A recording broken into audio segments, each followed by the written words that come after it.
Bonjour à tous et merci d'être dans notre émission Femmes vertueuses, femmes de valeur. Nous recevons une nouvelle invitée pour vous avec de nouvelles expériences, espérant que vous allez vous reconnaître et permettre à Dieu d'agir dans votre vie comme il agit dans la vie de chacun. Nous recevons Raymonde Chérubin et nous lui disons bonjour et merci d'avoir accepté notre invitation. Je te souhaite bonjour et te remercie de ton invitation également. Très bien.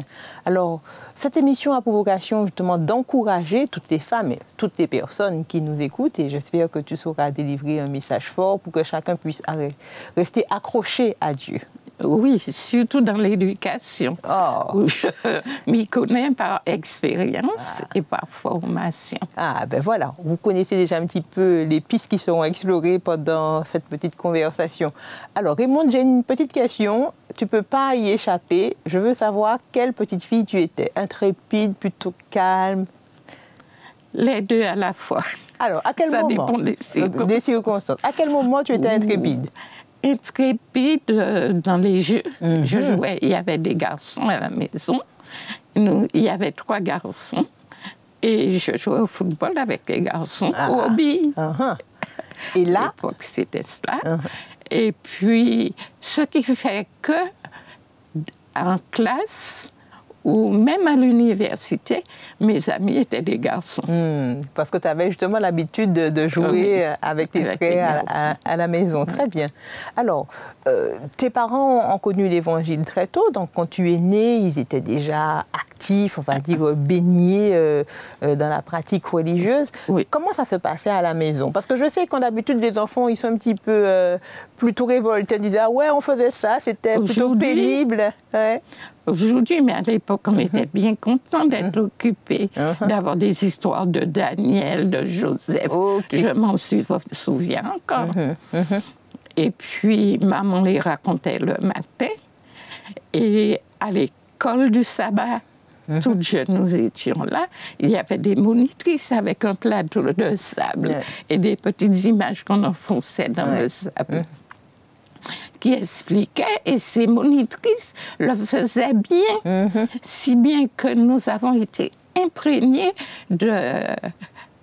du message adventiste très tôt et de façon pratiquement définitive. Alors, quand tu dis pratiquement définitive, qu'est-ce qu'il y a de différent, puisque tu sais qu'on va aborder le thème de l'éducation, de l'enseignement, qu'est-ce qu'il y a de différent dans la façon d'enseigner maintenant les valeurs de la Bible, les histoires de la Bible, qui font que justement, peut-être que rester ancré de façon définitive, ça fait un petit raté? Oui, parce que dans notre expérience à l'école, on n'était pas en classe le samedi, on allait au temple, mais le lundi, on était performants quand même. C'est ça. On demandait les cours du samedi, il y avait des gens qui étaient bien disposés de nous les de vous aider, donner. de nous aider, c'est ça. Et puis, on étudiait et ça se passait bien. Ça se passait bien, même très bien. Mais cette difficulté-là, tu penses que ça a fait toute la différence pour une certaine génération, pour montrer comment Dieu pouvait agir malgré... Il y a la bonne volonté aussi des parents. C'est pas Dieu seulement. Il agit avec nous et par nous. Ça, c'est important. Ça, c'est important. OK, très bien. Et toi, à quel moment tu as fait le pas pour Dieu? Tu t'es fait baptiser? À quel moment? Ah oui, c'était qu'il y avait un camp, Moïse à Trinité, dont le directeur était pasteur Mounier. Et puis ce camp s'est terminé par un baptême. Baptême, c'est ça. Alors il y avait Trinité, on nous a demandé si on voulait être baptisé, comme on était toujours prêts.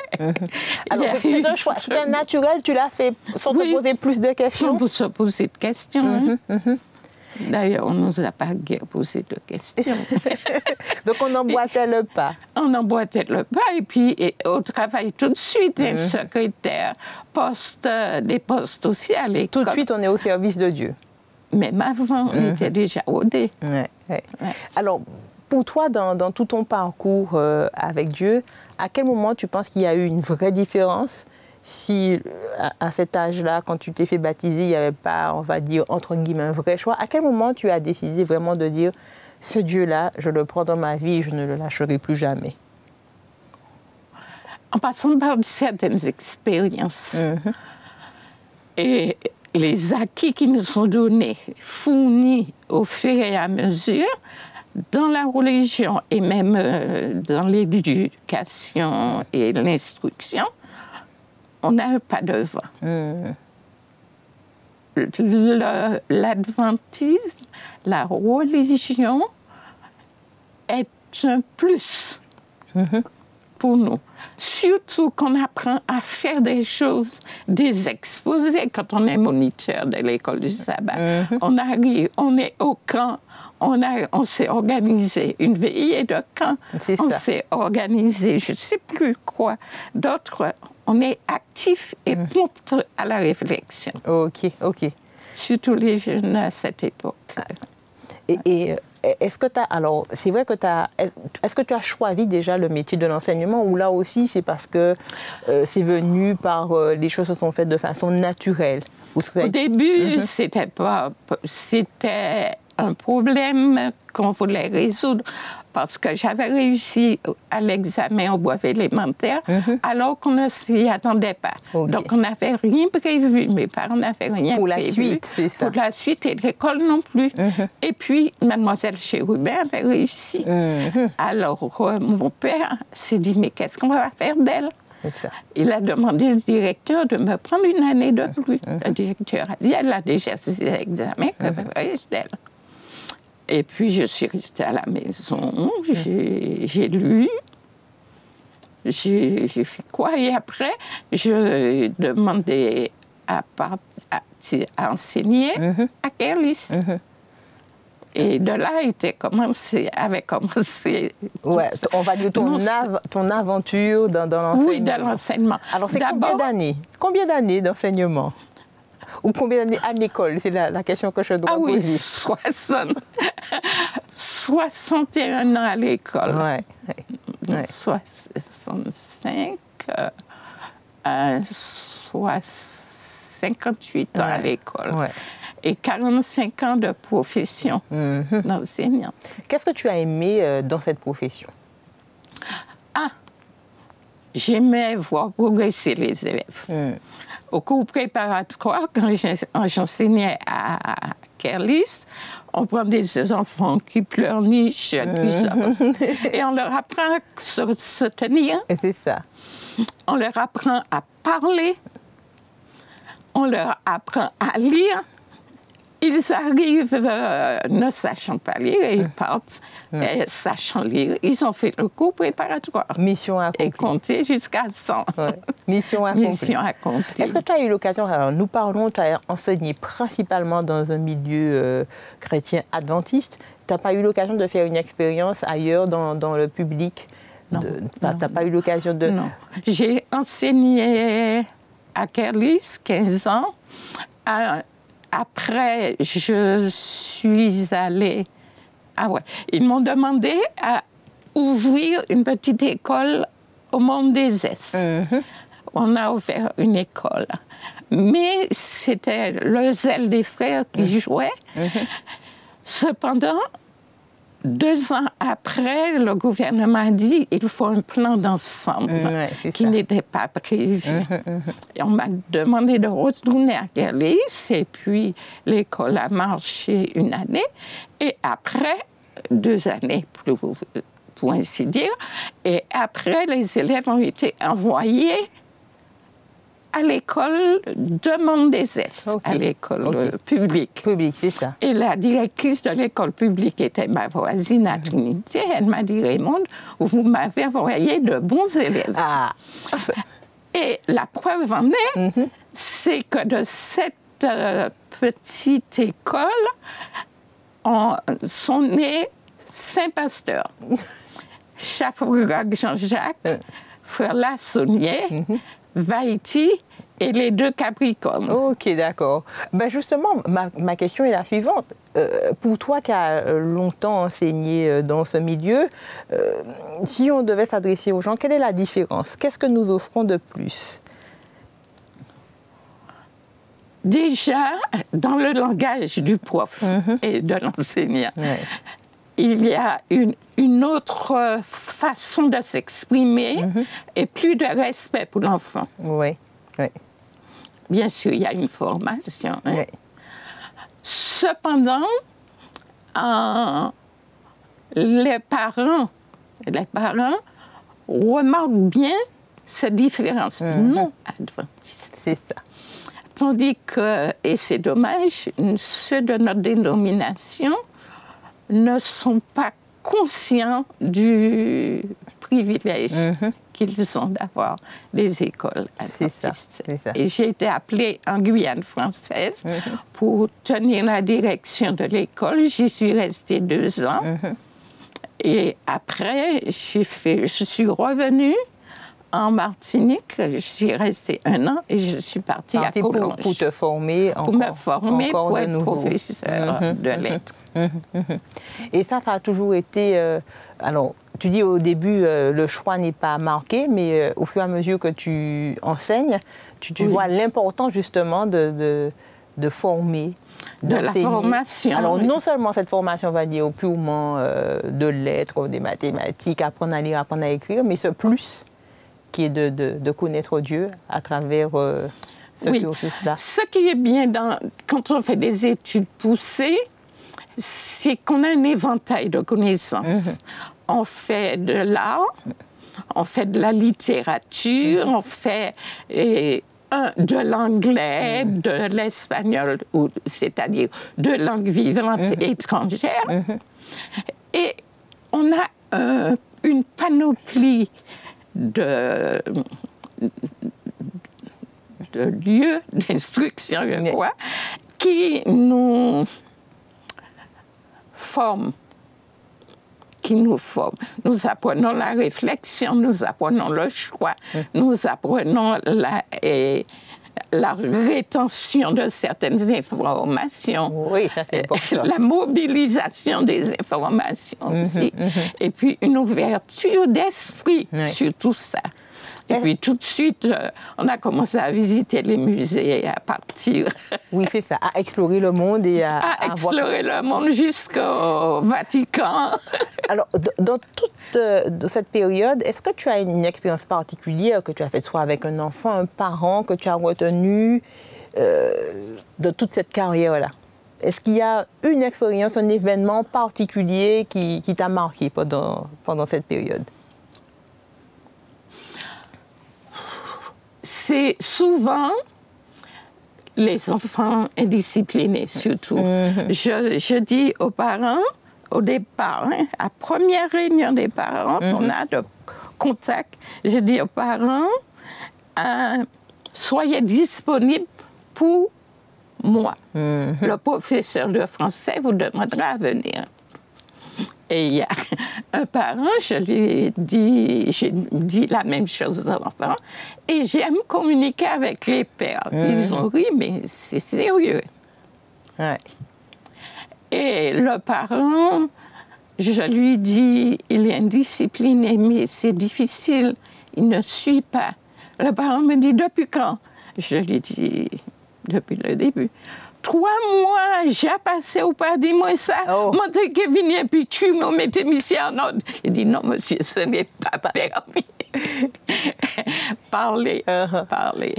Mais il y a des parents qui sont contents de voir le progrès des enfants. C'est ça. Ah oui, parce que j'aime leur apprendre à bien écrire, parce que au cours préparatoire, c'est nécessaire, mais au bac, on donne 4 points pour la présentation. Pour l'écriture soignée, c'est ça. Oui, pour la présentation de la feuille. Eh bien, dès que les élèves ont ces 4 points, ils ont déjà une avance sur la note de l'écrit. C'est ça, c'est ça. Le directeur, il n'aimait pas ça. Et trop, mais je lui dis, monsieur, mes feuilles sont propres. Quand je vois les feuilles des autres professeurs, c'est pas propre, c'est pas bien écrit. Et les élèves choisissent. Oui, c'est ça. Pour Madame Chérubin, ils savent qu'il faut bien écrire, que ce soit propre. Donc, c'est pas impossible. On est toujours des exemples dans ce que nous faisons. Ah si, et je disais aux élèves, sauf si vous avez un problème au cerveau. Il y a des enfants qui ont un problème au cerveau. Et une maladie, quelque chose, une gêne, vous êtes capable d'étudier. Oui, c'est ça. Vous êtes capable de réussir. Et c'est vrai, parce que le fils d'un prof avait pris le journal Le Monde et il voit écrit « Rama, première école quant au résultat et au travail avec les élèves. Et on était les premiers en France et en Navarre. Ah, oui, c'est ça. Donc c'est une belle récompense hein, pour montrer que oui, Rama de la côte. Hein. Oui. On reviendra avec toi, tu vas partager avec nous ce verset qui te porte, qui est important pour toi. Juste une petite coupure et nous revenons avec notre invité du jour, Raymonde Chérubin, dans l'émission Femmes vertueuses, Femmes de valeur. Nous sommes de retour dans notre émission Femmes vertueuses, Femmes de valeur. Nous vous rappelons que notre invité du jour est Raymonde Chérubin, que nous avons plaisir à accueillir. Nous parlons d'éducation, mais aussi nous parlons de ce Dieu plein d'amour. Et elle nous partage aujourd'hui son verset tiré d'Ésaïe 41. Ésaïe 41, verset 10. Ne crains rien, car je suis avec toi. Ne promène pas des regards inquiets, car je suis ton Dieu. Je viens à ton secours, je te fortifie de ma droite triomphante. Alors pourquoi tu aimes en particulier ce verset? Parce que j'ai traversé, ces jours-ci, je traverse des périodes difficiles. Et ce verset me permet de constater que je m'en sors parce que Dieu est patient. Il ne va pas vite, mais ça va lentement. Et il a la clé, la solution à nos problèmes. Il m'en sort maintenant. Voilà. Et tu es assurée de ça? Oui, je garde cela. Et je le partage avec une dame que j'ai le plaisir de connaître et qui a besoin d'être soutenue moralement. Et elle le répète le soir. Elle le répète, elle le répète. Et elle me dit, ça me fait du bien également. C'est bien de partager, c'est de partager. Maintenant, j'essaie d'aider, non seulement mentalement, moralement, dans l'éducation, mais aussi je me tourne vers la médecine naturelle en lisant nos livres et en conseillant. C'est ça. Alors je vois que toi, même d'une expérience, tu dis, tu as un moment difficile ces jours-ci, même là, on peut utiliser tous ces moments-là pour toujours parler de Dieu, pour communiquer. Oui, mais c'est que Dieu m'a envoyé une vision, pas à moi, à une sœur du Robert. Un jour, j'étais en cours, un vendredi, la secrétaire m'apporte un message. Appelez tel numéro. C'est ça. Comme j'étais en cours, j'ai mis ça dans mon carnet. Et j'ai oublié. Le samedi après-midi, je vois une sœur au Robert qui me dit « Mais on t'a envoyé un message, tu n'as pas répondu. » Je lui ai dit « Ah, c'était toi ?» Elle me dit « Oui, c'est important. Tu vois cette sœur qui a le nœud derrière avec le foulard, elle a quelque chose à te dire. » Alors je me lève, je vais voir la sœur. Elle me dit « On va sortir. » Et quand je sors, elle me dit « J'ai une vision à ton sujet. » Dieu m'a averti et t'averti que tu auras des problèmes, et de gros problèmes. Alors, je lui demande comment ça se passe, comment as-tu été averti? Elle me dit qu'elle a vu une petite photo de moi. Et Dieu lui dit, tu connais cette personne? Elle a dit oui. Prie pour elle. Tout simplement. Elle s'est levée, elle a prié. Ensuite, elle a été réveillée encore, elle a vu un grand. Et Dieu lui a dit, il faut prier pour elle. Et si Dieu avertit, c'est qu'il a déjà la solution. Et cela m'a aidé beaucoup. Cela m'a aidé beaucoup. OK.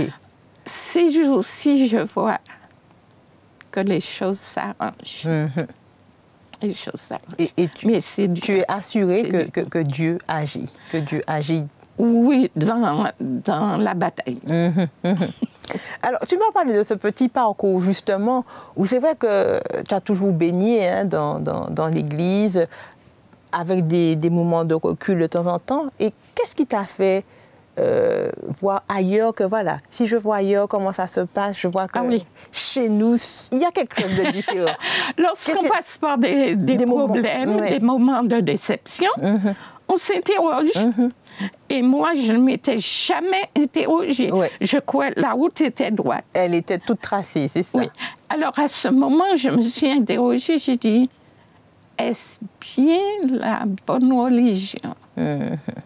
Attention, nous portons la religion en nous et nous facilitons l'acceptation ou le rejet de l'autre. C'est ça.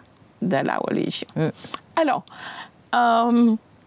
et arrivé à Collonges, je me suis dit, maintenant je vais m'interroger et visiter les autres religions pour faire un choix personnel, raisonné.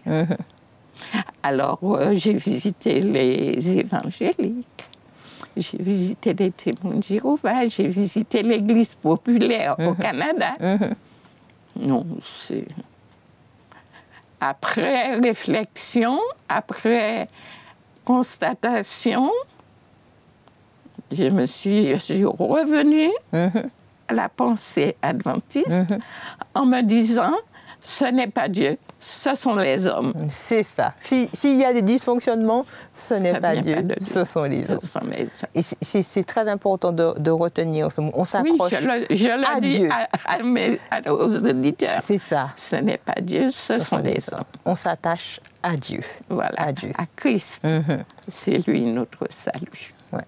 Et soit tu l'as expérimenté avant, tu l'expérimentes encore plus aujourd'hui. Davantage et de façon réfléchie. Et ça permet de traverser la fournaise, de livrer bataille, tout en se disant, Dieu est avec moi. Et surtout en se préparant pour le retour de Jésus. Mais c'est ce qu'on va... C'est ce qu'on va inviter à tous ceux qui vont regarder à se préparer pour son retour. Oui. Or, l'adventisme n'est pas un frein. L'adventisme, c'est un moteur. Et je l'ai expérimenté parce que même dans les grandes études, quand on est dans les petites études, on se dit, bon, ça... mais dans les grandes études, quand il faut... Et on vous dit, il y a examen samedi. Le samedi, c'est ça. Qu'est-ce que vous faites? Alors... Je suis allée, j'ai dit au professeur, mais je ne peux pas, samedi. Vous êtes juive? Non. Je suis adventiste. Alors, qu'est-ce que vous décidez? J'ai dit non, je ne viendrai pas. Et vous, monsieur, qu'est-ce que vous décidez pour moi? C'est ça. Mais comme j'étais régulière, je participais. Le prof est venu le lundi me faire l'examen à moi toute seule dans une salle à l'université. Et je l'ai expérimenté 3 fois. Une autre fois, c'était l'examen général qui est placé un samedi. J'ai dit, je ne peux pas. Le prof a intercédé pour moi et on a décidé en réunion des professeurs de me permettre de garder les notes du contrôle continu. Oui, c'est ça. Pour l'examen final. C'est ça. Et ça marchait dans tous mes examens jusqu'à la maîtrise, à la licence, etc. Or, c'est un plus. Parce que les professeurs voient qu'il y a quelqu'un devant eux. Oui, c'est ça. Et je le dis doucement, j'ai terminé la maîtrise avec la mention très bien. Voilà. Donc, le Dieu de ton époque, c'est aussi le Dieu de notre époque. C'est 81, hein? Oui, c'est ça. Donc, le Dieu de ton époque, c'est le Dieu de notre époque. Donc, il peut encore faire de grandes choses. Oui, mais il faut qu'on ait les reins serrés, qu'on sache qu'on est chrétien et qu'on est adventiste et que c'est ce qui nous soutient, qui nous motive et qui nous permet le succès. La sœur White dit que vous serez la tête et non la queue. Eh bien, sur ces paroles, nous vous invitons à avoir du succès, de ne jamais douter de ce que Dieu peut faire pour nous ouvrir toutes les portes qu'il faut. Il faut que nous soyons tout simplement attachés à Et lui. même dans l'Église, quand on demande à faire quelque chose, soyons disponibles. C'est pourquoi je travaille avec la ROFA, l'association des retraités de la Fédération. On fait des programmes. Alors, nous vous souhaitons vraiment de pouvoir reprendre ces expériences afin de pouvoir solidifier votre foi. Et nous vous invitons à revenir très bientôt avec nous avec une nouvelle invitée dans notre émission Femmes vertueuses, Femmes de valeur. Et nous remercions encore Raymonde d'avoir répondu à notre invitation. Merci.